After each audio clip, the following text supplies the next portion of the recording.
अस्सलाम वालेकुम नाज़रीन, साइड में भली कार ऐं मां सां गॾु नाज़ी अमीर।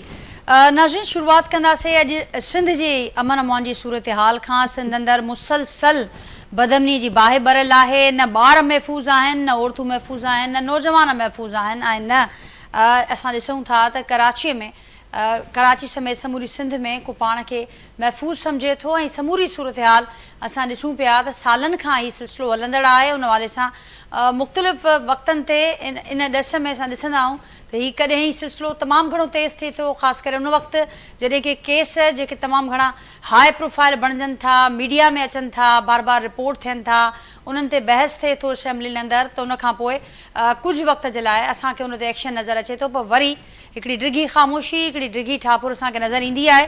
पर हिन वक़्तु सूरत हाल इहा आहे त जेका हीअ बदमनी जी बाहि आहे उहा तेज़ीअ सां पकड़िजे पई ऐं हिन वक़्तु हुकूमत हुजे, इंतिज़ामिया हुजे या उहे धुरियूं जिन जी ज़िम्मेवारी आहे अमुन अमान जे हवाले सां, उहे हिन वक़्तु रुगो नोटिसिस वठण ताईं या बयान ॾियण ताईं असांखे महदूद नज़र अचनि पियूं। ताज़ो ई अवां सभिनी खे इहा ॼाण आहे त ॿबरलो लॻ हिकिड़ो धरणो लॻल आहे। उहो धरणो लॻल आहे सिंध अंदरि मुख़्तलिफ़ वक़्तनि में केतिरा ई साल बि गुज़री चुका आहिनि कुझु ॿारनि जे अग़वा खे।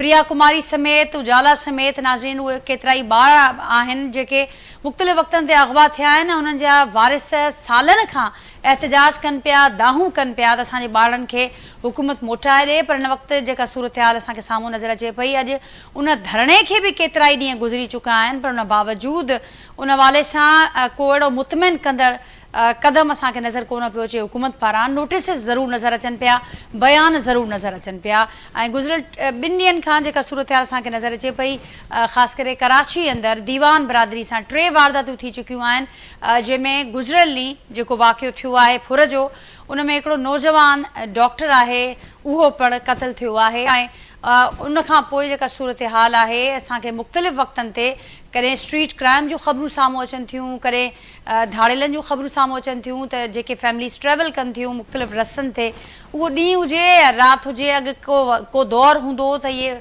ख़बरूं ॿुधण खां ईंदियूं त हीअ राति जो अहिड़ा वाक़िया थियनि था या कुझु अहिड़नि इलाइक़नि में थियनि था जेके कचे जा इलाइक़ा आहिनि, ॾूरा इलाइक़ा आहिनि। पर हाणे त ॾींहं ॾिठे जो शहर अंदरि ॾींहं जी रोशनीअ में अहिड़ा वाक़िया असांखे मामूल बणजंदे नज़र अचनि पिया। उन हवाले सां जो की प्रोग्राम में गुफ़्तगू कंदासीं ऐं उनखां पोइ मुल्क जा जेके ॿिया हिसा आहिनि उन्हनि ते बि गुफ़्तगू थींदी। अॼु मुल्क में असां ॾिसूं था त हिन वक़्तु दहशतगर्दनि ख़िलाफ़ पाक फ़ौज, FC बलोचिस्तान ऐं उनखां सवाइ पुलिस जी हिकिड़ी गॾियल हिकमत अमली असांखे नज़र अचे पई। गॾियल ऑपरेशन जारी आहे बलूचिस्तान अंदरि। उन कहिड़ा रिज़ल्ट्स हिन वक़्त ताईं ॾिना आहिनि, मुस्तक़िल अमुन जे लाइ उते वधीक कहिड़ा क़दम खणण जी ज़रूरत आहे, छाकाणि त हीउ जेको मामिलो आहे हीउ असांखे हर कुझु वक़्त खां पोइ असांखे नज़र अचे थो। हिकिड़ी ॿिए हंध ते जेका सूरत हाल असांखे नज़र अचे पई, मुसलसल आज़ाद कश्मीर अंदरि जेका सूरत हाल आहे मुसलसल छिकताइण वारी आहे, टेंशन वारी आहे ऐं उते बि हुकूमत खे छा करणु घुरिजे उन ते बि अॼु के प्रोग्राम में गुफ़्तगू कंदासीं। ऑपोज़िशन इहो मुतालबो करे पई त जेका मुल्क जी मजमूई सिक्योरिटी सूरत हाल आहे उन ते फ़ौरी तौरु हुकूमत खे पार्लियामेंट जो गॾियल इजलास घुराए करे उन ते बहस कराइणु घुरिजे। उन हवाले सां हुकूमत छा पई सोचे त जेके हीअ वधंदड़ चैलेंजिस आहिनि जंहिंमें माशी बहरान बि आहे, सियासी बि आहे, दहशतगर्दी जो वॾो बहरान आहे, हुकूमत कहिड़े रीति उनखे मुंहुं ॾींदी ऐं उन जे लाइ हुकूमत केतिरी तयारु आहे, उन ते अॼु के प्रोग्राम में गुफ़्तगू कंदासीं। जेको पैनल मूंसां गॾु मौजूदु आहे गुफ़्तगू जे लाइ उनजो तारुफ़ असां कराईंदासीं। जो की प्रोग्राम में मूंखे जॉइन कयो आहे नाज़रीन मुस्लिम लीग नून जा सीनियर अॻवान आहिनि हाजी मुज़फ़र शुजरा साहब, वीडियो लिंक ज़रिए हिन प्रोग्राम जो हिसो आहिनि। अशरफ जब्बार कुरैशी साहब पाकिस्तान तहरीक इंसाफ जा सीनियर अॻवान आहिनि, मूंसां गॾु अॼु के प्रोग्राम में शरीक आहिनि। पाकिस्तान पीपल्स पार्टी जो अॻूणो सेनेटर ज्ञानचंद साहब मूंसां गॾु मौजूदु आहे ऐं डॉक्टर सफ़दर अब्बासी साहब सीनियर सियासतदान आहिनि, GDA जा जनरल सेक्रेटरी आहिनि, मूंसां गॾु अॼु के प्रोग्राम में शरीक आहिनि। मां सभिनी खे भली कार, अवां सभिनी जी महिरबानी, अवां गुफ़्तगू जे लाइ वक़्तु ॾिनो ऐं शुरूआति कयां थी मुज़फ़र शुजरा साहब अवां खां। छा चवंदो, अवां हुकूमत में बि आयो, अवां खां मुल्क जे ॿियनि हिसनि में जेका हिन वक़्तु बाहि भरे पई ऐं जहिड़े रीति हुनखे हैंडल कयो पियो वञे, केतिरी हुन में कामयाबी मिली आहे, वधीक छा करण जी ज़रूरत आहे, इन ते बि ज़रूरु अवां सां गुफ़्तगू थींदी ऐं अवां असांखे ॿुधाइजो हुकूमत छा करे पई। पर सभ खां पहिरियां असीं सभु सिंध में मौजूदु आहियूं, सिंध खां आगाज़ कयूं था। सिंध अंदरि जेका बदमनीअ जी बाहि भरियल आहे ऐं हुन में ॾींहों ॾींहुं जेका वाध थिए पई, रुगो नोटिसिस नज़र अचनि पिया बतौर बहैसियत जेका उतां जी चूंडियल गवर्नमेंट आहे सिंध सरकार खां बि सवाल रखंदासीं, पर अवां फेडरल गवर्नमेंट जा नुमाइंदा आहियो, सिंध में मौजूदु आहियो ऐं सिंध जी नुमाइंदगी कंदा आहियो। अवां छा चवंदो इन सूरत हाल ते? मुसलसल जेका ही सूरत हाल आहे, रुगो नोटिसिस असांखे छो नज़र अचनि पिया? आवाम जे हिसे में रुगो बयान, रुगो आसरा ऐं रुगो नोटिसिस छो आहिनि? अभी तव्हां ॿुधो हूंदो त नीयत साफ़ त मुरादूं हासिल। असांजे पीपल्स पार्टी सम्झ में नथी अचे त छो नथी करे, छो जो हू पाण खे हमेशह चवंदी आहे असां सिंध जा वारिस आहियूं, सिंध जा हुकुमरान आहियूं, सिंध जी ख़िदमत कयूं था। असांखे उन में को शक कोन्हे, पर पोइ हिननि खे वारसी करणु खपे न। इहे जेके थियनि था पिया, जीअं हिकु डॉक्टर मरी विया, जीअं ॿार खिजी विया आहिनि, जीअं धरनो लॻो पियो आहे, इन ते छो नथी हुकूमत सख़्ती सां अमल करे? जेकर अमल न कंदी त कसूर सिंध जो आहे न, हुन में वफ़ाक़ छा कंदो? छो जो इहो सूबाई मसइलो आहे, सूबे खे हल करिणो आहे, सूबे खे हल करिणो पवंदो। असां त चई चई थका पिया आहियूं त भई पीपल्स पार्टी कुझु अखि पटे ऐं ग़रीबनि जे लाइ कुझु करे, पर ग़रीबनि लाइ कुझु करे कोन थी, ऐं हमेशह हू पंहिंजी हुकूमत बचाइण लाइ सभु कुझु करण लाइ तयारु आहे। जेकॾहिं हुकूमत हिनखे को चवे त भाई हुकूमत तव्हांखे खसियूं था, तव्हां हीअ बि शइ ॾेई छॾियो, हीअ बि शइ ॾेई छॾियो, हू बि शइ ॾेई छॾियो, त हीअ बिल्कुलु तयारु थी वेंदा आहिनि। पर हुकूमत विञाइण नथा चाहिनि ऐं कंहिं को बि माण्हू जो ख़्यालु कोन था कनि। लॉ एंड ऑर्डर सूरत हाल एतिरी ख़राबु आहे जो राति जो माण्हू निकिरी नथो सघे, ॾींहं जो निकिरी नथो सघे। कचे जा माण्हू, कचे जा डाकू जेके अॼुकल्ह पके ते अची विया आहिनि ऐं पके में घुमनि फिरनि पिया, ऐं आॾो को हुनखे परवाह कोन्हे, को पुलिस कमु कोन थी करे। पुलिस छो करे कमु? इन करे जो पुलिस खां जेकॾहिं को कमु थिए थो त उनखे तावन वाराए थो वञे, त पुलिस बि कमु छॾे ॾिनो आहे। त इहो कमु कंहिंजो आहे? इहो कमु गवर्नमेंट जो आहे, गवर्नमेंट ऑफ सिंध जो कमु आहे। असां गवर्नमेंट ऑफ सिंध खे चऊं था, हू चवनि था शायदि असां क्रिटिसाइज़ कनि था, असां हुनखे चङी सलाह ॾियूं था, पर उहे चङी सलाह वठण लाइ तयारु कोन्हनि। छो जो हुननि जो इहो कमु कोन्हे त को चङी सलाह ते हलनि। हुननि जो कमु इहो आहे त सिर्फ़ु पैसो कीअं अचे, कीअं कमाइजे, कीअं खाइजे, सिर्फ़ु इन ते लॻा पिया आहिनि। को कमुकार कोन्हे, कंहिं बि माण्हू जो कमु कोन थो थिए, पैसे खां सवाइ कंहिं बि माण्हू जो को बि कमु सिधो कमु कोन थो थिए। इन करे पीपल्स पार्टी खे खपे त पंहिंजी हाणे चेंज कनि ऐं इहे कम कुदा कम छॾे करे चङा कम कनि, ऐं चङा कम करे पंहिंजे हिन सूबे खे बचाइनि। छो जो असां सूबे वारा ॾाढो ख़तरे में आहियूं। असांखे हर शइ खसे थी वञे, को पुछण वारो कोन्हे। असांखे हर शइ न ॾिनी थी वञे, को पुछण वारो कोन्हे। असांजी हुकूमत सिंध जी हुकूमत पीपल्स पार्टी जी आहे न।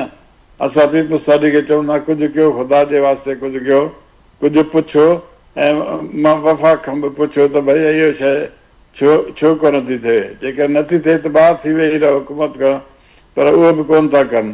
सिर्फ़ु ही पंहिंजी हुकूमत बचाव जे ख़ातिर सभु कुझु कनि पिया ऐं सिंध जे अवाम जे लाइ कुझु न पिया कनि। इन में असांजो कसूर कोन्हे, इन में सॼो कसूर पीपल्स पार्टी जो आहे।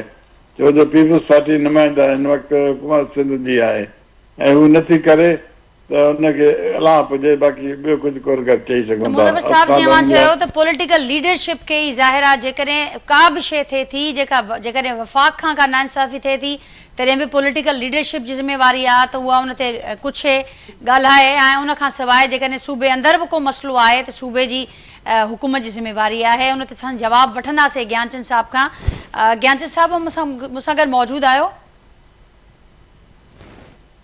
ज्ञानचंद साहब, मुझे आवाज़ मां पहुंचे पियो? नाज़रीन, राब्तो करण जी कोशिशि कयूं था ज्ञानचंद साहब सां। सफदर भाई साहब बि मूंसां गॾु मूंखे ज्वाइन कंदा। सफदर भाई साहब, अवां ज्वाइन करे वरितो आहे मूंखे, मुंहिंजो आवाज़ मां पहुंचे पियो? नाज़रीन, अशरफ जब्बार कुरैशी साहब मूंसां गॾु मौजूदु आहिनि। उन्हनि खां असां उन ॾे वेंदासीं। हुकूमतुनि जो जॾहिं किरदारु हुजे थो त ज़ाहिर आहे ओपोज़िशन जो बि किरदारु हुजे थो, त जेकॾहिं को मसइलो हल करण में सूबाई गवर्नमेंट हुजे, वफ़ाक़ी सरकार हुजे, उहो हल करण में नाकाम नज़र अचे त ओपोज़िशन जो हिकिड़ो असराइतो, हिकिड़ो सघारो किरदारु माज़ीअ में असांखे नज़र ईंदो रहियो आहे। हिन वक़्तु उहो बि असांखे छो एतिरो डरो नज़र अचे पियो। अशरफ जब्बार कुरैशी साहब मुझसे गॾु मौजूद हैं, मुज़फ़्फ़र शुजरा साहब मौजूद हैं।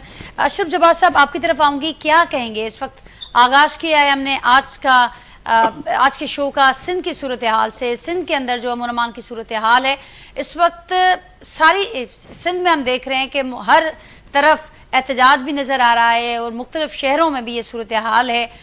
हुकूमत के हवाले से मुज़फ़्फ़र शुजरा साहब ने यहाँ पर बात की कि पॉलिटिकल लीडरशिप की जिम्मेदारी है, लेकिन माजी में हमें एक अपोजिशन का किरदार भी बड़ा मजबूत नज़र आता रहा है, वो भी इस वक्त हमें बड़े खामोश नज़र आ रहे हैं। इसका क्या सबब है?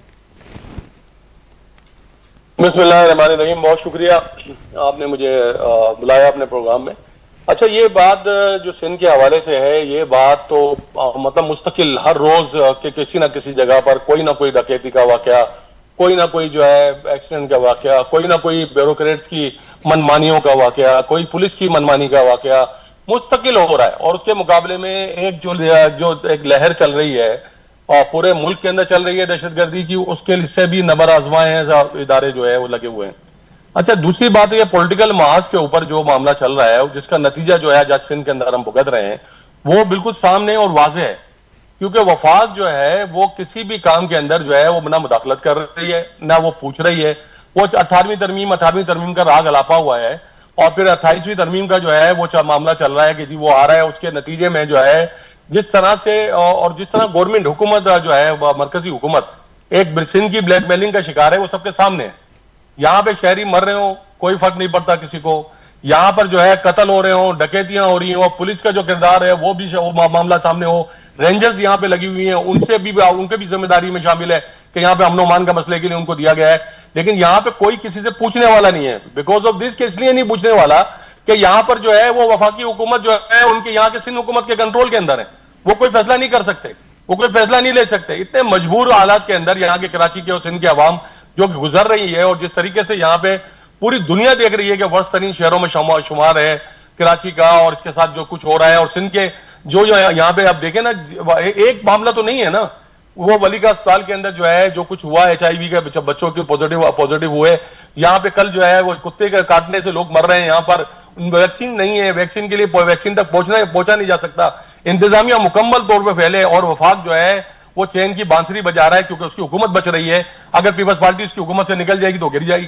तो यार इसका नतीजा पूरा हम भुगतेंगे। कल भी देखें वो जो डकैती का वाकया हुआ, वो हमारे जो अकलियती वो थे, जो खानदान था यहाँ पर, उसके साथ जो कुछ हुआ, जो ये तो हर रोज यहाँ पे शहर में हो रहा है, हर एक के साथ हो रहा है।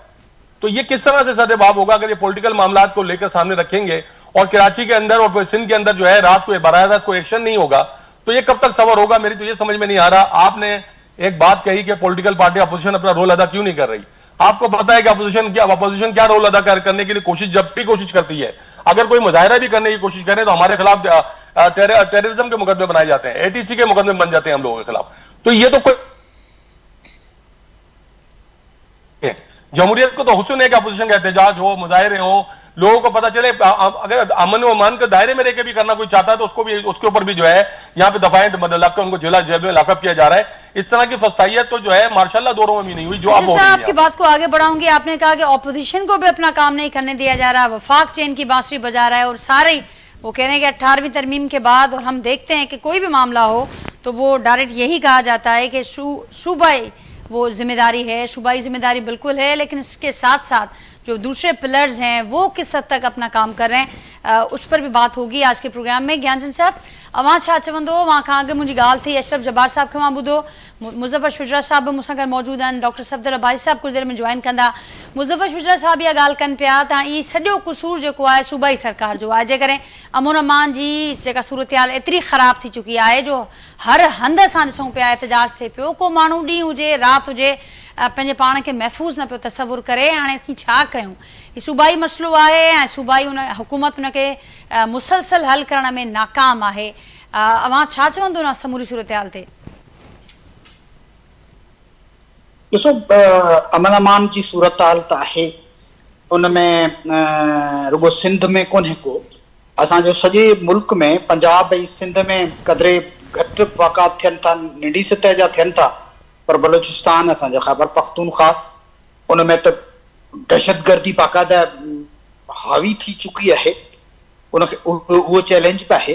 पर असांखे बुनियादी तौर ते जेको सिंध सां इशूज़ आहिनि उहे सिंध जी हिकिड़ी महरूमी जेका रहंदी आई आहे उन जा इशूज़ आहिनि। हिकिड़े पासे महरूमी आहे, ॿिए पासे जेके नमक हराम जंहिंखे चइजे, जेके खाई सिंध जी दुश्मनियूं था वेठा कनि, उन्हनि जो बि आहे। हिते कुते मरण जी ॻाल्हि थी, हिते नंढनि नंढनि वाकनि जी ॻाल्हि थिए थी, इशूज़ त इहे सॼे रुगो सिंध जा कोन्हे, इहे सॼे मुल्क जा इशूज़ आहिनि। पर हिते त असां सिंध बोरीबंद बि लाश खया आहिनि, सिंध वॾी दहशतगर्दी खे बि मुंहुं ॾिनो आहे, अंग्रेज जे इशारे ते उथंदड़ वेहंदड़ माण्हू जेके आहिनि उहे वरी अॼु नवनि सूबनि जी ॻाल्हि वेठा कनि।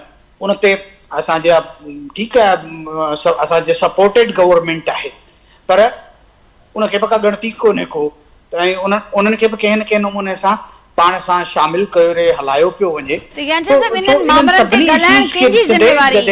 इहो ई सवाल पीपल्स पार्टी जी हुकूमत खां थिए पियो, अवां सभु शयूं मुख़्तसिर ॻणाए बि वियो त कहिड़ा कहिड़ा शहर सां मामला रहिया आहिनि, कराची समेत समूरी सिंध सां जेके मसइला या जेके मामला। पाकिस्तान पीपल्स पार्टी गुज़िरियल केतिरे ई वक़्त खां, केतिरनि ई सालनि खां हुकूमत में मौजूदु आहे, ऐं इन्हनि सभिनी जिन साज़िशुनि जो अवां ज़िक्र कयो, जंहिं माइंड सेट जो अवां ज़िक्र कयो, जिन मामलनि जो अवां ज़िक्र कयो, उन सभिनी खां वाक़िफ़ु आहे ऐं उन मामलनि खे ॾिसंदी बि अचे पई।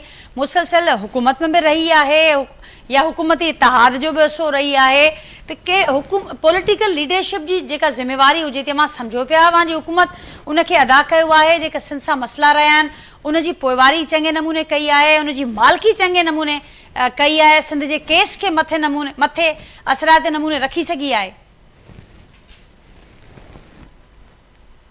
ॾिसो, पीपल्स पार्टी पंहिंजे महदूद वसीलनि, महदूद ताक़त ते आउं सम्झां थो 18 तरमीम बि हिकिड़ो वॾी अचीवमेंट आहे। 18 तरमीम खां पोइ इहा कंटिन्यूटी ऑफ डेमोक्रेसी जेका आहे इहा बि हिकिड़ी ज़बरदस्त शइ आहे। असां जेकॾहिं पीपल्स पार्टी गवर्नमेंट में वेठी आहे त अॼु 18 तरमीम रोल बैक न थी आहे, उनको रस्ता कढिया आहिनि। पीपल्स पार्टी चाहे पई त माण्हू जी इन्वॉल्वमेंट खे वधाइजे। हूअं त असां वटि 2 साल जे लाइ हुकूमत आई पे ऐं डिक्टेटरशिप लागू थी पे वई। पीपल्स पार्टी हिते जे एस्टेब्लिशमेंट खे सम्झंदे, हिते जे सॼे पॉलिटिकल सीनरियो खे नज़र में रखंदे हिकिड़ो वे आउट कढियो जंहिंमें यकीनन मफ़ामत ते पीपल्स पार्टी हले पई। पीपल्स पार्टी कॾहिं बि इहो कोन्हे चयो त सभु कुझु ठीकु आहे। कश्मीर जे मामले ते आयो त बिलावल भुट्टो ॻाल्हाए थो, ख़ैबर पख्तूनख्वा खे नालो ॾियण जो मामिलो आयो त पीपल्स पार्टी जे दौर में ई आयो आहे। वरी गिलगित बल्तिस्तान जे मामलनि ते जेकॾहिं अचूं था त उन्हनि खे बि हिकिड़ो स्टेटस मिलियो आहे त पीपल्स पार्टी ॾिनो आहे। हाणे बि कोशिशि करे पई त सॼे मुल्क जे मामलनि खे गॾे खणी अचे। पर वरी बसि अचूं था जेका गवर्नमेंट असांखे सिंध में ॾिनी थी वञे, उन गवर्नमेंट में केतिरियूं इंटरफेरेंसिस आहिनि। उन गवर्नमेंट में असांजे गिची में ॿिया हितां हुतां जा जेके फार्म 47 चऊं या थापियल चऊं, एस्टेब्लिशमेंट जा पालियल चऊं, गमले में पालियल चऊं, उहे माण्हू बि असांजी गिची में विधा विया आहिनि। इहे जेके माण्हू जिन सिंध जी धरती ते अची पनाह वरिती, पंहिंजो उन घर ठाहियो, उहे माण्हू अॼु सिंध दुश्मनी ते लथल आहिनि। उहे उन्हनि माण्हुनि खे बि संभाले असांखे हलणो आहे। ॿिनि सूबनि मां जेके बि रोज़गार जे वसीलनि जी खोट ते अचनि था उन्हनि खे बि सिंध खे ॿाहिरि खणणो थो पए, तंहिंजे करे अमन अमान जा बि इशूज़ था थियनि। तव्हां कराची जे मामले ते जेकॾहिं अची वेंदो त सिंध जे अंदरि कराची में जेके क्राइम था थियनि उन्हनि मां घणे में घणो जेकॾहिं क्रेशो कढंदो त क्राइम जेको आहे उहो सिंध जा रहवासी कोन पिया कनि, उहे ॿाहिरि इलाइक़नि मां आयल माण्हू वेठा क्राइम कनि। वरी हिते जा जेके बि असांजा इदारा आहिनि, ज्ञान साहब, क्राइम रुगो जंहिंजो असीं ज़िक्र कयूं पिया या जंहिं अमन अमान जेको सालनि खां यरगमाल बणियल आहे, रुगो कराची जो मामिलो कोन्हे, ही त सॼे सिंध जी सूरत हाल आहे। सॼी सिंध जी इहा सूरत हाल आहे। सॼी सिंध अंदरि एहतजाज थियनि पिया।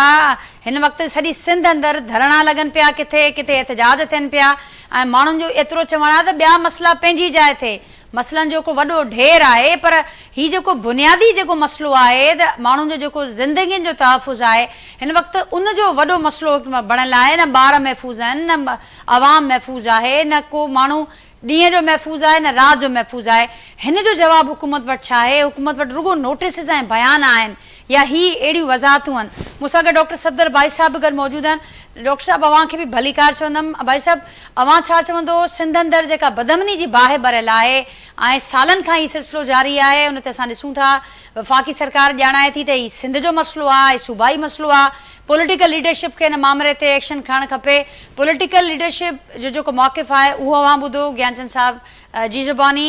अशरफ जब्बार साहब बि मूंसां गॾु मौजूदु आहिनि PTI मां। ऑपोज़िशन छा पई करे इन समूरी सूरत हाल में, उन्हनि जो किरदार बि साम्हूं आहे। अव्हां मौजूदु आहियो सिंध अंदरि हिकिड़ो ऑपोज़िशन जो जेको रोल हुजणु घुरिजे उहो इन्हनि मामलनि ते छो न पियो नज़र अचे, हर को छो ख़ामोश आहे? अनफॉर्चुनेट आहे तमामु मुंहिंजे नज़र में हिकिड़ी तमामु गंभीर सूरत हाल जेका जीअं जीअं बिल्ड थींदी थी वञे, ख़ासि तौर ते मुल्क जे ॿियनि हिस्सनि में त जेको बि मसइला आहिनि बलूचिस्तान जा KP में उहो त पंहिंजे हथ मौजूदु आहिनि, पर सिंध अंदरि बि हिन महिल हिकिड़ी पंहिंजो लॉ एंड ऑर्डर जी सिचुएशन हिकिड़ी ख़तरनाक सूरत हाल पैदा थींदी थी वञे। कश्मीर शिकारपुर इन बेल्ट ते त इलाही हफ़्ते खां घोटकी साम्हूं इलाही हफ़्ते खां जेको आहे मामलात अगवा जा मामलात जेके आहिनि, हनी ट्रैप जा, अगवा पंहिंजो गाॾियूं खणण जा, मोबाइलियूं चोरी करण जा मसइला जेको आहे मुख़्तलिफ़ शहरनि में जेको आहे सो चाहे कराची हुजे लाड़काणो हुजे, इहे मुस्तक़िल हिकिड़ी दर्द सरी आहे हुकूमत जे लाइ। पर सवाल ई त पैदा थिए त हुकूमत अञा ताईं जेको आहे उहो कदम न खणी सघी आहे, उहे उपाउ न वठी सघी आहे जंहिंसां माण्हू काम डाउन थियनि। हिन महिल माण्हुनि में जेका हिन महिल हैजानी कैफ़ियत आहे, ख़ासि तौर ते जेको आहे सो जेके स्ट्रीट क्राइम्स आहिनि उहे ॾींहों ॾींहुं ख़ासि तौर ते जेके वॾा शहर आहिनि, कराची आहे, लाड़काणो आहे, हैदराबाद आहे, सखर आहे या ॿिया जेके नंढा वॾा शहर आहिनि उन में हिन महिल जेको सीरियस क्राइम जेको मामिलो आहे उहो स्ट्रीट क्राइम्स जो आहे। उते जेको आहे मोबाइलियूं खसणु, पंहिंजूं गाॾियूं खसणु, माण्हुनि जो मोबाइल पंहिंजूं मोटरसाइकिलियूं खसणु हिकिड़ी आम शइ थी वई आहे। हाणे त माण्हू घरनि में बि खणणु शुरू थी विया आहिनि। इहो जेका हिकिड़ी जेका मुआशरे जे अंदरि हिकिड़ी टोटल अबतरी आहे, मुआशरे जे अंदरि हिकिड़ी टोटली पंहिंजो हिकिड़ी अबतर सूरत हाल आहे जंहिंमें मां सम्झां थो हिकिड़ी एनआरकी ॾे असां ॾींहों ॾींहुं वञूं पिया।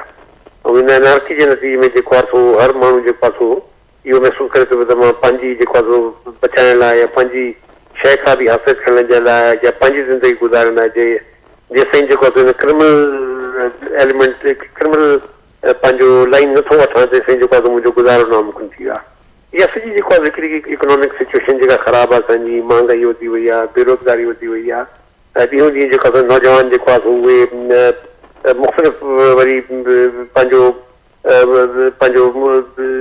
एडिक्शन्स ॾे, मुख़्तलिफ़ ड्रग्स ॾे, इहा जेको आहे हिकिड़ी वॾो जेको आहे हिन महिल मुआशरती सूरत हाल जेका ख़राबु आहे सिंध जे अंदरि उनमें वॾो जो वॾो एलिमेंट हिन महिल मंशियात जो अची विया। मां सम्झां थो त कंहिं बि शहर जेको आहे हिन महिल जेको आहे नौजवान कंहिं बि पाड़े जा नौजवान जेको आहे सो महफ़ूज़ न आहिनि, चाहे ख़ासि तौर ते जेके इश्तिहार आहिनि उन्हनि में हिकिड़ी वधंदड़ तइदाद आहे जेके मंशियात सां मुख़्तलिफ़ क़िस्म जी मंशियात सां अटैक थियनि था, आइस आहे, पंहिंजो कोकेन आहे, मुख़्तलिफ़ जेके ड्रग्स जेके फैंसी ड्रग्स आयूं आहिनि उन सां नौजवान अटैक थियनि था पिया।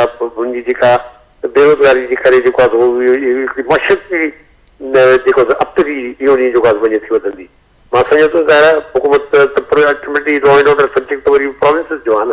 हाणे प्रोविंसिस जे सिंध जी हुकूमत जेका तक़रीबन 19 साल ज्ञानचंद साहब मुंहिंजो इंतिहाई मोहतरम आहे, पर 19 सालनि जी जेका परफॉर्मेंस जेका आहे लॉ एंड ऑर्डर जे हवाले सां ॾींहों ॾींहुं जेको आहे वञे पई ख़राबु थींदी। हाणे हुनखे जेको ठाहिण जे लाइ बि जेके हुकूमती इदारा आहिनि, पुलिस आहे, रेंजर्स आहे, ॿिया जेके पंहिंजो मुख़्तलिफ़ इदारा आहिनि उन्हनि खे जेको आहे इहो कदम खणणा आहिनि खोड़ मसला अनेक मसला ॿुधाया ऐं ज़ाहिर आहे उहे अवाम जा मसला आहिनि। उन मां ख़बर पवे थी त अवां समेत जेके बि उहे ऑपोज़िशन जो हिसो हुजनि, अॻवान हुकूमतुनि जो हिसो हुजनि, तमामु सीनियर आहियो ऐं ॾिसो पिया समूरी शयुनि खे, मतिलबु हुकूमत या ऑपोज़िशन चङी रीति अवाम जे मसइलनि खां वाक़िफ़ु आहे। पोइ उनजे हल जे लाइ असांखे छो जेके एजेंडाऊं आहिनि, जेके तरजीहूं आहिनि उहे छो मुख़्तलिफ़ आहिनि हुकूमत जी या हिकिड़ी ॻाल्हि ॾिसो न, हुनमें 18 सालनि जी हुकूमत खां पोइ पाकिस्तान पीपल्स पार्टी हिकिड़ी मुंहिंजी नज़र में सिंध जे हद ताईं हिकिड़ी घुमंडी पार्टी थी वई आहे। यानी हुनजी जेके एटीट्यूड आहिनि उहे कंहिं बि सूरत में जेको आहे किथे कंहिंसां ॻाल्हाइण या इवन पार्लियामेंट में असेंबली जे अंदरि बि तव्हां ॾिसो त उहो कंहिं बि हालांकि हिन असेंबली जो पार्ट न आहे। असां जेको आहे यानी जेका 2024 जी इलेक्शन खे असां तस्लीम ई कोन कयोसीं, तंहिंजे करे असांजा 3 मेंबर इलेक्ट थिया पर उन्हनि बि जेको आहे पंहिंजो हिन में हलफ़ बर्दारी में हिसो न वरितो। तंहिं असां त असेंबली खां ॿाहिरि आहियूं तो असां त नथा कुझु बि करे सघूं, पर जेके असेंबली जे अंदरि वेठा आहिनि PTI जा कुझु मेंबरान आहिनि, MQM जा मेंबर आहिनि, उन्हनि सां बि जेको आहे को तावन वारी ॻाल्हि जेको आहे पीपल्स पार्टी करण लाइ तयारु न आहे। मां सम्झां थो हुनजी सॼी जेका अप्रोच आहे उहा हिकिड़ी हिकतरफ़ा अप्रोच आहे, त उहा असांखे कंहिं न कंहिं नमूने हिन सॼे अमल में हिनखे बुलडोज़ करे जेको आहे तयारु आहे। मुंहिंजी नज़र में घटि में घटि एतिरो ज़रूरु मुंहिंजे ज़हन में अचणु खपे त इहा जेका एटीट्यूड आहे उहो सही पॉलिटिकल मूव न आहे। ऐं इहो ॾींहुं जेको आहे पार्टी जी उहा जेका हिकिड़ी कैफ़ियत हुई, जेका हिकिड़ी नज़रियाती जमात थी, नज़रियाती माण्हू आहे, हुनजा नज़रियाती वर्कर आहे, उहो सभु वर्कर जेको आहे हाणे माण्हुनि जा माण्हू थी विया आहिनि। हाणे उहो जेको आहे भुटे साहब जा या मोहतरमा जा या पार्टी जा माण्हू न रहिया आहिनि, उहे हाणे जेके हेठियां जेके सना नंढा लीडर आहिनि उन्हनि जी जेको आहे ख़ुशनूदी हासिल करण लाइ वतन था पिया, जंहिं करे पीपल्स पार्टी जो जेको एटीट्यूड आहे उहो जेको आहे बिल्कुलु मुख़्तलिफ़ थी वियो आहे। जेका हिकिड़ी जमात हुई जेका आवाम जे लाइ माण्हुनि जे लाइ हमेशह ॻाल्हाईंदी हुई आहिस्ते आहिस्ते उन मां निकिरी ऐं जेको आहे हुन में वञी हिकिड़ी हॉल में पंहिंजी जेको आहे बंदि थी वई आहे। ऐं हक़ीक़तुनि सां जेको आहे हुनखे जेको गूंजण में ॾाढी हुन लाइ ॻाल्हि ॾुखियाई थी रही आहे। तंहिंजे करे जेको लॉ एंड ऑर्डर जा सिचुएशन मंशियात मां सभु तव्हांखे बयानु कयमि। इहे सभु शयूं जेको आहे वञनि थियूं ॾींहं ॾींहुं वधंदियूं। मर्कज़ में भी परफॉर्मेंस के हवाले से साॻी सूरत नज़र अचे पई। ॼाणायो त सिंध अंदर हुकूमत जी हिक तरफ़ी अप्रोच आहे, न उन्हनि जो सहकार आहे पंहिंजे ऑपोजिशन सां या इत्तेहादनि सां, पर उन सां गॾोगॾु आवाम जे मसइलनि खां बि हू बिल्कुलु असांखे परे पासे ते बीठल नज़र अचनि पिया। पर मर्कज़ में बि साॻा मामला ऐं साॻियूं शिकायतूं असांखे ॿुधण में अचनि पियूं। मुज़फ़र शुजरा साहब, अवां छा कॉमेंट कंदो? हिकिड़ी ॻाल्हि अशरफ जब्बार साहब हिते कई त कुझु ज़िम्मेवारियूं सूबनि जे हिसे में जेके कम आया, जेके ज़िम्मेवारियूं आयूं उहे पंहिंजी जाइ ते उन्हनि जो पुछाणो बि थियणु घुरिजे, उन्हनि खां सवाल बि थियनि था, पर कुझु किरदारु वफ़ाक़ जो बि हुजे थो।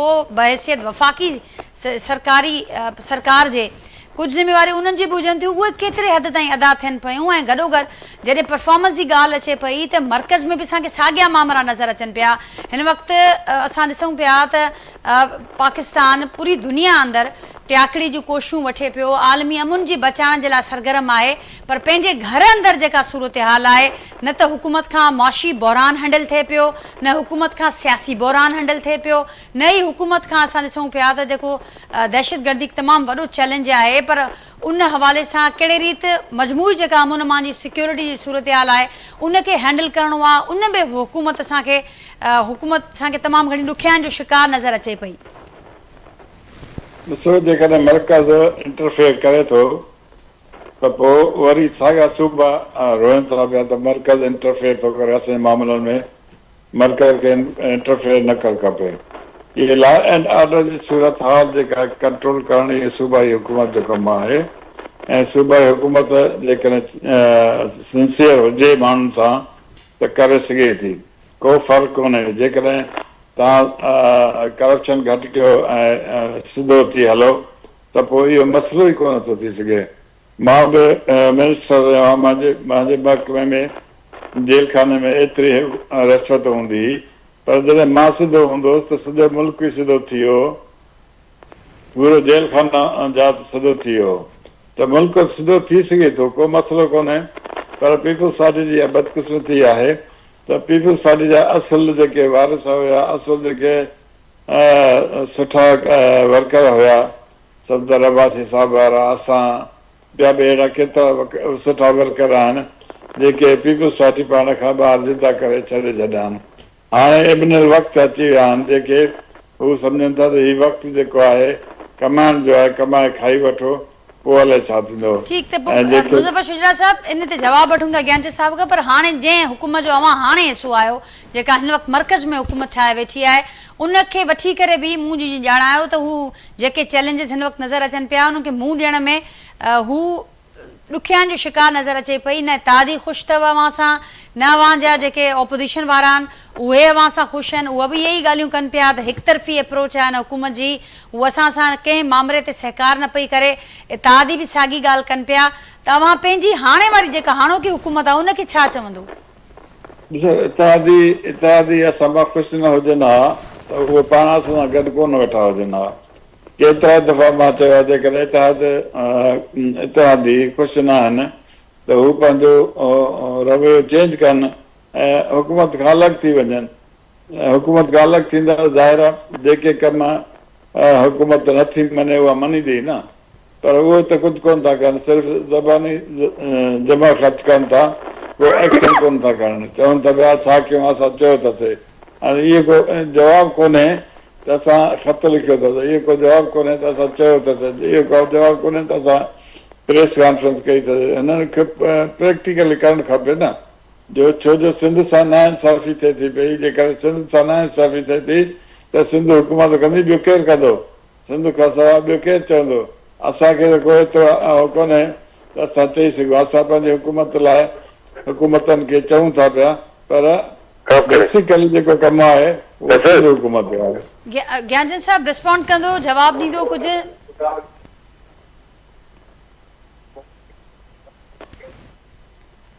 जी ज्ञानचंद साहब, मुंहिंजो आवाज़ पहुचे पियो ताईं? जी आवाज़ अचे थी। कुझु रिस्पॉन्ड कंदो? मुज़फ़र शुजा साहब जेका ॻाल्हि कनि पिया त इत्तेहादी बि ख़ुशि आहिनि, ऐं जेकॾहिं को अहिड़ो मामिलो हुजे हा त असांखे चवनि हा। बाक़ी सूबनि जे हद ताईं जेके मामला आहिनि, जेके नाइंसाफ़ियूं बि आहिनि, साज़िशूं बि आहिनि, त उहो बि पॉलिटिकल लीडरशिप खे अॻियां अचिणो आहे, जेका पीपल्स पार्टी करण में नाकाम वई आहे। ॾिसो, हिकिड़ो असां वटि हाइब्रिड निज़ाम आहे, हिन में त को शक जी गुंजाइश कोन्हे को। असां वटि जुडिशरी खां वठी इंसानिया खां वठी जंहिं अंदाज़ में हलन पियूं, उन करे कंहिं हिकिड़ी गवर्नमेंट ते, हिकिड़ी पार्टी ते इल्ज़ाम हणणु मुनासिब कोन्हे। आउं सम्झां थो त असांजे पूरे जे पूरे मुल्क जे सिस्टम में ख़राबी आहे। जेसिताईं उहो सिस्टम मेरिटोरियसली अॻिते न वधंदो, तेसिताईं इहे नंढियूं वॾियूं ख़बरूं हलंदियूं रहंदियूं, इहे मसइला इशूज़ धारणा हलंदा रहंदा। सिंध में सुठी ॻाल्हि इहा आहे त माण्हुनि खे आज़ादी आहे त हू एहतजाज बि करे सघनि था, हू एहतजाजनि जे ज़रिए पंहिंजा इशूज़ जेको हल बि कराइनि था, ऐं उन्हनि खे कंहिं तकलीफ़ खे मुंहुं कोन थो ॾियणो पए। इहा पॉज़िटिव ॻाल्हि आहे। बाक़ी अमन अमान जे जेको सूरत हाल आहे, उनमें जेके बि इशूज़ आहिनि उहे रुॻो सिंध सां लागू कोन्हे, पूरे मुल्क सां आहिनि। पर जीअं बाक़ी तव्हांखे कंसर्न आहे वधीक सिंध सां, तीअं मूंखे बि कंसर्न आहे त इहे मसइला न थियणु खपनि। पर इन्हनि मसइलनि जे हल जे लाइ असांखे जुडिशल सिस्टम में रिफॉर्म्स जी ज़रूरत आहे, असांजे इंतज़ामी सिस्टम में रिफॉर्म्स जी ज़रूरत आहे। त पोइ केरु कंदो? ज्ञानचंद साहब 18 साल अव्हांखे थिया, केरु कंदो इहे रिफॉर्म्स बि जिन ज़िक्र अव्हां कयो पिया, या जेके मथे मसइलनि जो ज़िक्र थियो, त इहो कंदो केरु? ऐं अव्हां ज़िक्र कयो त सिंध समेत सॼे मुल्क जी इहा सूरत हाल आहे, पर ज़ाहिर आहे पीपल्स पार्टी हिते मौजूदु आहे, उनखां सवाल बि हिते थियनि था। तव्हां सम्झो पिया थी जवाबु जस्टिफाइड हूंदो त जेकॾहिं ॿियनि हंधनि ते मसइला थियनि था त इन करे सिंध में बि भले थी सघनि था। ॾिसो, हिन वक़्त में पीपल्स पार्टी जी जेका सोच आहे उहा इहा आहे त मफ़ाहमत सां जेके ग्राउंड ते रियलिटीज़ आहिनि उन्हनि खे ॾिसंदे अॻिते हलियो वञे। त जीअं जेका डेमोक्रेटिकली माण्हुनि जी स्पेस आहे उनखे कीअं वधाइजे। हिकिड़ो इहो तरीक़ो आहे त असां गवर्नमेंट्स खां ॿाहिरि अची वेही रहूं, त नतीजो इहो निकिरंदो त बाक़ी त पोइ अमृत ताईं उन्हनि जा माण्हू जी अॻे रहिया आहिनि, हू माइट इज़ राइट जो रूल थी वेंदो। हिन वक़्त में हिन सिस्टम में मौजूदु जेके सियासी माण्हू आहिनि उन्हनि खे स्पेस अवेलेबल आहे, उहे ॻाल्हाए सघनि था, उहे मुख़्तलिफ़ मामलनि ते पंहिंजी राय बि रखनि था। असेंबली हाईएस्ट अथॉरिटी त असांजे पार्लियामेंट खे हुजणु खपे, जेका लिमिटेड आहे। असांजे जुडिशरी ते बि जेतिरा सुवाल उथनि था उन्हनि में कुझु त ग़लति बि आहिनि, पर काफ़ी उन्हनि में सचाई बि आहे। असांजे इंतज़ामिया जो सॼो बेड़ो ग़रक़ थियल आहे। जेकॾहिं ब्यूरोक्रेसी खे अची ॾिसूं त उनमें करप्ट खां सवाइ हिकिड़ो ब्यूरोक्रेट्स पाण खे लॉर्ड्स सम्झणु शुरू कयो आहे। सो इन सॼे मामले ते समूरनि पार्टीज़ खे गॾिजी वेही, स्टेट जे जेके बि एक्टर्स आहिनि उन्हनि सभिनी खे गॾिजी वेही को पॉलिसी ठाहिणी पवंदी, स्ट्रिक्ट पॉलिसी ठाहिणी पवंदी। तेसिताईं आउं सम्झां थो इन्हनि इशूज़ समेत ई असांखे हलणो पवंदो। बाक़ी पॉलिटिकल गवर्नमेंट में पीपल्स पार्टी खे जॾहिं खां स्पेस मिली आहे, पीपल्स पार्टी पॉज़िटिवली अॻिते वधी आहे। हुननि रिफॉर्म्स ज्ञानचंद साहब अव्हांजी ॻाल्हि खे अॻियां वधाईंदमि। अव्हां चयो त हिन वक़्तु स्पेस मौजूदु आहे, हिकिड़ी सियासी स्पेस मुख़्तलिफ़, पर उनखां अॻु अशरफ जब्बार साहब खे मां ॿुधो, डॉक्टर सफदर बाज़ी साहब खे मां ॿुधो त हू ॼाणाइनि पिया त हिकु तरफ़ी अप्रोच नज़र अचे पई, उहा सिंध जे हवाले सां हुजे या मरकज़ी हुकूमत जे हवाले सां हुजे, उहा हिकु तरफ़ी अप्रोच नज़र अचे पई। इहा ॻाल्हि हू छो कनि पिया, उन्हनि खां ई ॿुधूं था। अशरफ जब्बार साहब, आप मेरे साथ मौजूद हैं? अशरफ जी, अशरफ जब्बार साहब क्या कहेंगे आप? आपने सुना डॉक्टर ज्ञानचंद साहब को भी आपने सुना और हाजी मुजफ्फर शुजरा साहब को भी, वो कह रहे हैं कि इस वक्त अगर इत्तेहादियों को कोई मसला होता तो वो उसका इजहार करते, वो नहीं कर रहे तो उसका मतलब वो इस वक्त खुश हैं। और साथ साथ उन्होंने अपोजिशन के हवाले से भी बात की। तो इस वक्त क्या मसला क्या है? वो हुकूमत तो कह रही है कि हम 12 पेशकश भी कर चुके हैं, तो इस वक्त अपोजिशन को भी सोचना चाहिए कि मुल्क की जो मसाइल हैं उनको सामने रखते हुए उनके तनाजुर में वो हमारे साथ आकर बैठें। देखिए, मैं आपको जो मैं बिल्कुल साफ साफ सीधी बात करूंगा आपसे। 18वीं तरमीम के बाद सारे अख्तियारात जो है सूबाई मामला बन गए हैं। चाहे किस जो है अमन और अमान, सबसे पहले मरहले में अमन और अमान का मामला है जो कराची के अंदर बात कर रहे हैं, सिंध में बात कर रहे हैं, तो यहां की जिम्मेदारी पीपल्स पार्टी के ऊपर है। वफा जी, हमारे हम सारे लोग खुश हैं तो वो पैसे अंदर उसके जरिए सबको साथ रखना, तरक्याती बजटों पर लड़ाई होना, एक दूसरे असेंबलियों के अंदर एक दूसरे के खिलाफ बात करना, सिर्फ ये ड्रामाबाजी है। यहां पर पीपल्स पार्टी उनकी इत्तेहादी हो, दोनों का आप देखें, असेंबली के अंदर देखें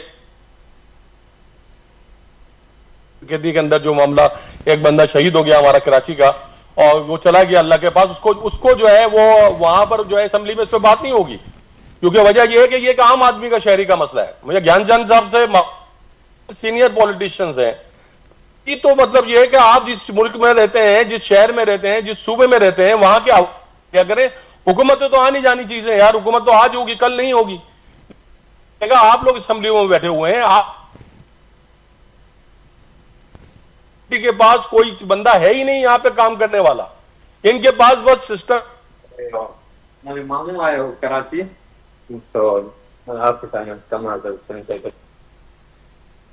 जी अशरफ जब्बार, आपकी आवाज हम तक सही नहीं पहुंच रही।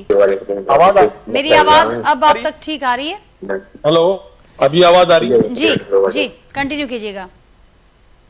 आवाज आ रही है, लेकिन बीच में किसी जी का माइक अशरफ खुला। जब्बार साहब कंटिन्यू कीजिएगा। सर लाइन पर हैं, उनकी आवाज बीच में शायद आ रही है। जी जी, कुरैशी साहब जो है कंटिन्यू ये अपनी कीजिएगा। हुकूमतों को बचाने के लिए करते हैं। आवाज आ रही है आपको? जी आ रही है, कंटिन्यू कीजिएगा। हेलो, आवाज आ रही है आपको? जी अशरफ साहब कंटिन्यू कीजिएगा, आपकी आवाज आ रही है। मैं ये कह रहा था कि 18वीं तरमीम बात करेंगे, बाकी तमाम सूबों के पास भी वही अख्तियार आते हैं जो सिंध हुकूमत के पास है। तो जब वहां पर अशरफ साहब आपकी आवाज क्यों लोग नहीं में बहुत फ्रीजिंग है, आपकी आवाज हम तक सही नहीं पहुंच रही है। हम आपसे दोबारा राब्ता करते हैं ताकि आपका मौक़िफ़ हम शामिल कर सके प्रोग्राम में। नाज़रीन कोशिश कयूं था ॿीहर राब्तो करण जी। मूंसां गॾु डॉक्टर सफदर भाई साहब भी आहिनि। भाई साहब, अवां छा चवंदो? हाणे हिकु पासे अवामी मसला आहिनि जेके तमामु ॾींहों ॾींहुं वधनि पिया, हिकु पासे हुकूमतुनि जूं तरजीहूं आहिनि जंहिंमें अपोजिशन खे बि असीं रखूं था साम्हूं, त उन्हनि जूं जेके तरजीहूं आहिनि जिन जो कमु हुजे थो अवामी मसलनि ते आवाज़ उथारणु, पर हिन वक़्तु जेका सूरत असांखे नज़र अचे पई, ताज़ो ई असां ॾिठोसीं त जेको मराहतुनि वारो बिल आयो उन में अपोजिशन बि अॻियां अॻियां नज़र आई, उन में हुकूमतूं बि पोइ ते नज़र न आयूं, सभु हिकु पेज ते नज़र आया। त पंहिंजे मफ़ाद जी ॻाल्हि लाइ असांखे सभु हिकु पेज ते बि नज़र अचनि था, पर जॾहिं अवामी मसलनि जी, अवामी फ़ाइदे जी ॻाल्हि अचे थी त पोइ अपोजिशन बि इहो ॼाणाए थी त असांखे ॿुधण वारो कोई कोन्हे, असांखे स्पेस कान पई मिले।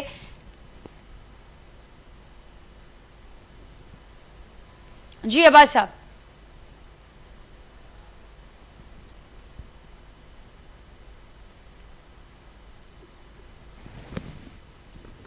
नाज़रीन राब्तो मुनक़िद थी वियो आहे। अब्बास साहब, मुंहिंजो आवाज़ मां ताईं पहुचे पियो? मूंखे ॿुधो पिया अवां?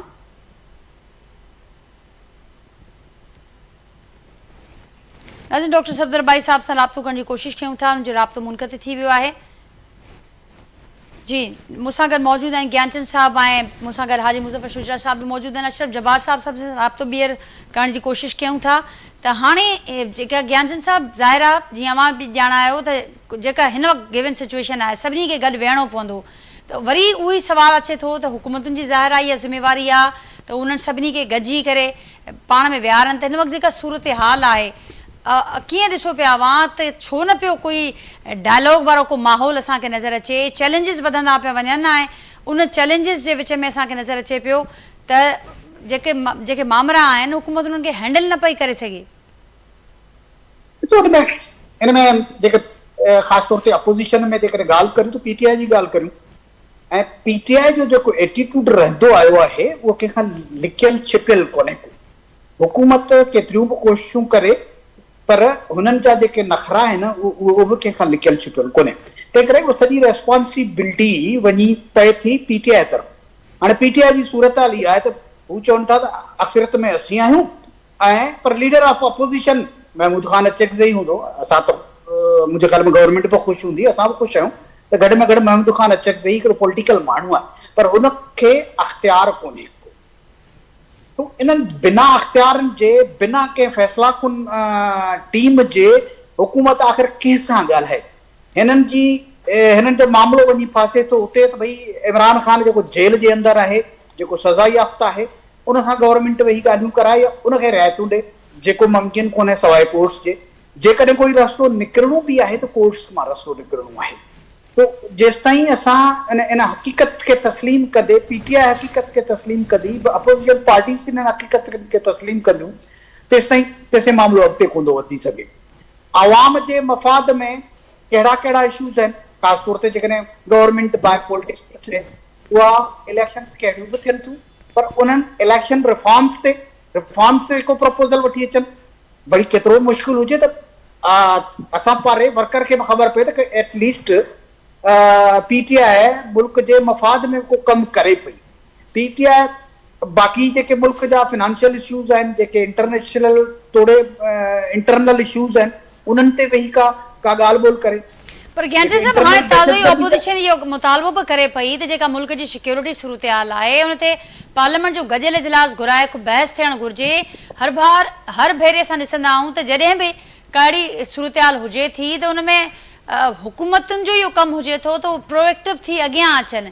अवां ज़िक्र कयो त हिननि जो ऑपोज़िशन जो रवैये जे अवां ज़िक्र कयो त उन जो रवैयो दुरुस्त कोन्हे जंहिंजे करे मामला मुसलसल डेडलॉक जो शिकार नज़र अचनि था। पर आज़ाद कश्मीर हुजे बलूचिस्तान हुजे ॿिया हंध हुजनि हुकूमत जो बि असांखे जेका हैंडलिंग नज़र अचे पई उहा इख़्तिलाफ़ ख़तमु करण वारी न पई नज़र अचे। जॾहिं तव्हां हुकूमती रिट खे चैलेंज कंदो मुतालबनि में उहे मुतालबा रखंदो जेके हुकूमत जे वस खां ॿाहिरि आहिनि। मसलन हू चवनि था त उहे सीटूं जेके कश्मीर खां ॿाहिरि कश्मीरियुनि जूं सीटूं आहिनि उन्हनि खे तव्हां ख़तमु करियो। उन्हनि खे ख़तमु करण जे लाइ आउं सम्झां थो त हुकूमत पाकिस्तान कुझु कोन थी करे सघे। उन्हनि जे लाइ हुननि खे इंतज़ारु करिणो पवंदो या उन जे लाइ को वे आउट कढणो पवंदो। जेकॾहिं तव्हां हिकिड़ी लकीर कढी वियो था ऐं उहो उनजो वे आउट कोई कोन्हे त मामला अॻिते कोन था वधी सघनि। जेतिरे क़दुरु मुंहिंजी नॉलेज में आयो आहे त कंहिं सवाइ हिकु अधु मामले जे समूरनि मामलनि ते इतफ़ाक़ बि जेके पहिरियां ॻाल्हियूं थियूं उन में थी चुको हो पर हिकिड़े मामले ते अलाए छो आउं त इहो चवंदुसि कंहिंजी चुर्च ते उन सॼे प्रोसेस खे जेके ॻाल्हियूं थियूं उन्हनि जा जेके मुस्बत नतीजा निकिता उन सॼे खे सभु टास कयो। हाणे जेकॾहिं हू नुमाइंदा आहिनि हड़ताल कंदड़ असांजा कश्मीरी भाउ इलेक्शन में अची वञनि इलेक्शन में अची पोइ पंहिंजी मर्ज़ी जे तब्दीलियूं आणनि। सो इन क़िस्म जी सूरत हाल में हिन मुल्क में हली कोन थो सघिजे।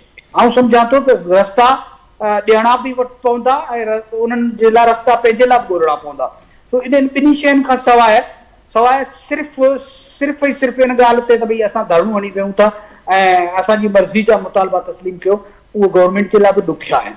रस्ता ॾियणा बि पवंदा ऐं रस्ता वठणा बि पवंदा। मुज़फ़र शुजा साहब फाइनल कमेंट अवां खां वठंदसि। जी ॻाल्हि असल में ज्ञानचंद साहिबु ॾाढो सुठो माण्हू आहे असांजो भाउ आहे हुन ॻाल्हि फेराए करे हिकिड़ी शुरू कयो हुन ते ॻाल्हि जेका बेसिक आहे असांजे सिंध जी आहे। सिंध जो मसइलो कीअं हल थिए सिंध में अमान छो नथो थिए सिंध में हर को माण्हू आज़ादी सां छो नथो घुमी सघे, सिंध में लॉ एंड ऑर्डर छो नथो सही सघे। मां चवां थो जेकॾहिं हिकिड़ो माण्हू सिधो हुजे त सिंध जा इहे सभु मसइला हल थी सघनि था। को मसइलो कोन्हे, हिकिड़ो माण्हू स्ट्रांग हुजे त। हाणे ॾिसो न, जेकॾहिं अफ्रीका जेको नंढड़ो मुल्क उहो हाणे आज़ादी वरिती, उनजो जेको सदर आहे उन हाणे सिर्फ़ु डंडो कयो आहे त सॼी उहा अफ्रीका में सरसलो मची वियो आहे। अहिड़े नमूने सां जेकॾहिं असांजे सिंध में बि कोई अहिड़ो माण्हू थिए जेको नेक नियती ईमानदारी हुजे त पोइ सॼा मसइला हिकदमि हल थी सघनि था, पर नियत साफ़ हुजे। हिननि जी नियत साफ़ कोन्हे, इन करे मां हमेशह ॾोह वार करार ॾींदुसि पीपल्स पार्टी खे, छो जो पीपल्स पार्टी में उहे पीपल्स पार्टी जा जेके नुमाइंदा जेके असुल हुया उहे सभु हाणे छॾे चुका आहिनि। हाणे एॾा वक़्तु अची विया आहिनि जेके चाहिनि था पिया त पीपल्स पार्टी हमेशह दरपदर थिए, उहे अहिड़ा कुदा कमु कनि पिया। ऑफिसर चवनि था त करप्शन, ऑफिसरनि खे करप्ट कंहिं कयो आहे? ऑफिसर खे करप्ट बि हिननि सियासतदाननि कयो आहे न। जेकर सियासतदान सुठो हुजे त ऑफिसर कहिड़ी ताक़त आहे जो करप्शन करे? फॉर्मूलो मुज़फ़र साहब अव्हां जी जेको ॻाल्हि आहे, जेका पॉइंट आहे, ज्ञानचंद साहब बि ॿुधो आहे, सॼी सिंध बि ॿुधो आहे। हा, इहो ई फॉर्मूलो मर्कज़ ते बि अप्लाई करे सघिजे थो। चयो त मसइलो जेको आहे रुगो नियतनि जो आहे, जेका नियत ठीकु हुजे त पोइ जेका मंज़िल आहे उहा आसान थी सघे थी। फिलवक़्तु असां त ॿुधूं था, असां सिंध वारा था न अभी, हर मामले में असां सिंधी पोइते आहियूं, हर मामले में असां सिंधी टंगियल आहियूं। त इहो कंहिंजे करे सिर्फ़ु छा आहे त हिते माण्हू जेके आवाम जी हुकूमत न आहे, आवाम जी हुकूमत हुजे त पोइ इहे सभु मसइला हल थी सघनि था। पीपल्स पार्टी नथी सोचे आवाम जे लाइ, पंहिंजे लाइ सोचे थी, आवाम जे लाइ कुझु नथी सोचे, इन करे असांखे तकलीफ़ आहे। असां चऊं था छो नथा सिधा थियनि पीपल्स पार्टी वारा? जेकॾहिं असां हुननि लाइ कुझु चऊं था त उनजो इहो मक़सदु न आहे त असां हुन ते को क्रिटिसाइज़ कयूं था। असां इन करे चऊं था त हू सुधरी वञनि ऐं सिंध हिकिड़ो सूबो वॾो सुठो सूबो आहे ऐं सिंधी तमामु सुठी क़ौम आहे, इनखे हलाइण का वॾी ॻाल्हि कोन्हे। ठीक मुज़फ़र साहब, मुझे प्रोग्राम जो वक्त पूरो थे, वहाँ पॉइंट अची वही, वरी मेहरबानी। मुज़फ़र साहब नाज़रीन सिंध जी ॻाल्हि कई, असां प्रोग्राम जो आगाज़ भी सिंध जे इशू सां कयोसीं। सिंध अंदरि अमन जो मान जी जेका सूरत हाल आहे वो तमामु घणी ख़राब आहे, उन समेत खोड़ मसला आहिनि, पर जेका ज़ाहिर आहे जेका उतां जी हुकूमत आहे उनखे उनजो उहा हुनजी ज़िम्मेवार भी आहे ऐं उहा जवाबदेह बि आहे, त उनखां माण्हू पुछाणो कनि था। उन सां गॾोगॾु जेका सिंध समेत ओवरऑल जेके मुल्क ते नज़र विझे त मसला जो हिकिड़ो वॾो ढेर नज़र अचे पियो ऐं जेका अवां ॻाल्हि ॿुधी समूरनि अॻवाननि जी त उहे सभु चङे रीति इन्हनि अवामी मसइलनि खां वाक़िफ़ आहिनि, पर हल छो न पिया करनि? उनजो जवाबु मुज़फ़र शुजरा साहब ॾिनो त मसइलो नियतुनि जो आहे, हिते कंहिं शइ जी का खोट कोन्हे, पर जेकॾहिं नियत ठीकु हुजे, नियत साफ़ हुजे त पोइ देरि न लॻंदी इन्हनि मसइलनि खे हल करण में। नाज़रीन प्रोग्राम मां अवां खां इजाज़त वठंदासीं, पंहिंजे फीडबैक खां असांखे आगाह कजो। वरी सुभाणे असां मुलाक़ात थींदी। अल्लाह हाफ़िज़।